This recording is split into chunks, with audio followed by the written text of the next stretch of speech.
আসসালামু আলাইকুম ওয়া রাহমাতুল্লাহি তাআলা ওয়া বারাকাতুহু। সম্মানিত প্রিয় দর্শক, আমি আপনাদের মাঝে একটি গুরুত্বপূর্ণ বিষয় আলোচনা তুলে ধরব। আলোচনাটি হলো চীন থেকে যে মহামারী আবিষ্কার হয়েছে এবং বর্তমানে ভারতে আক্রান্ত হয়েছে অনেক মানুষ। আল্লাহ তাআলা যেন আমাদের সকল বিশ্বের মানুষকে ওই মহামারী থেকে হেফাজত করে।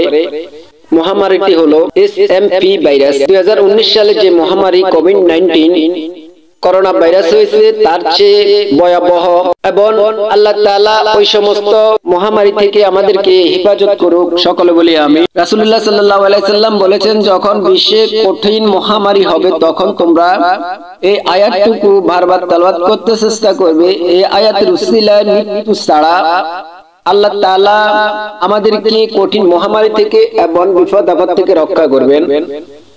আল্লাহুম্মা ইন্নী আউযু বিকা মিনাল বারসি ওয়াল জুনুনি ওয়াল জুজামি ওয়া মিন সাইয়িল আকসাম।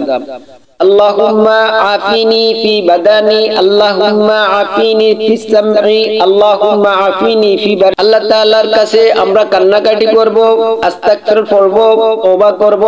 আস্তাগফিরুল্লাহাল্লাযী লা ইলাহা ইল্লা হুয়াল হাইয়ুল কাইয়্যুম ওয়া আতুবু ইলাইহি লা হাওলা ওয়ালা কুওয়াতা ইল্লা বিল্লাহিল আলিয়্যিল আযীম।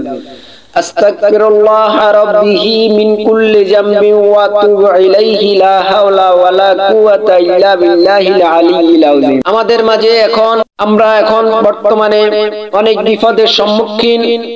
কিয়ামত বেশি দূরত্ব নয়, কিয়ামত সন্নিকট।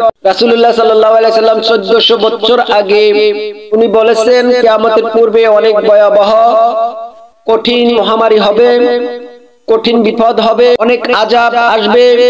ওই সমস্ত আযাব থেকে আল্লাহ তাআলা আমাদেরকে যেন রক্ষা করে, এবং আমরা যেন আল্লাহর কাছে কান্নাকাটি করে তাসবিহ তাহলিল কোরআন তেলাওয়াত 5 ওয়াক্ত নামাজ আদায় করে যেন আল্লাহকে রাজি খুশি করে আমরা যেন ওই সমস্ত মহামারী কঠিন বিপদ আফাত থেকে রক্ষা পাই। আল্লাহ তাআলা যেন আমাদেরকে রক্ষা করে এবং আমাদের জান ও মালকে হেফাজত করে। আল্লাহ তাআলা আমাদেরকে আযাব দেওয়ার জন্য সৃষ্টি করে নাই, দোজখে দেওয়ার জন্য সৃষ্টি করে নাই। আমাদেরকে সৃষ্টি করেছে শুধু আল্লাহ তাআলার ইবাদত করার জন্য। যখন আমাদেরকে সৃষ্টি করছে তখন রূহ জগৎকে একত্র করে বলছে, আমি তোমাদেরকে কি জন্য সৃষ্টি করেছি? আমরা স্বীকার করলাম এ আল্লাহ তাআলা, আমরা শুধু তোমারই ইবাদত করব, তোমারই প্রশংসা করব। তুমি এক ও অদ্বিতীয়। আল্লাহ তাআলা এক ও অদ্বিতীয়। সূরাতুল ইখলাসের মধ্যে পরিচয় আল্লাহ তাআলা এক ও একত্ববাদ। কুল হুয়াল্লাহু আহাদ, আল্লাহুস সামাদ, লাম ইয়ালিদ ওয়া লাম ইউলাদ ওয়া লাম ইয়াকুল লাহু কুফুয়ান আহাদ। আল্লাহ এক ও অদ্বিতীয়, তার কোনো শরীক নাই। আমরা যেন আল্লাহ তাআলার কাছে ক্ষমা চাই, আল্লাহ যেন আমাদেরকে ক্ষমা করে দেয়, ওই সমস্ত কঠিন মহামারী থেকে আমাদেরকে হেফাজত করে। আমরা সকলে বলি আমিন।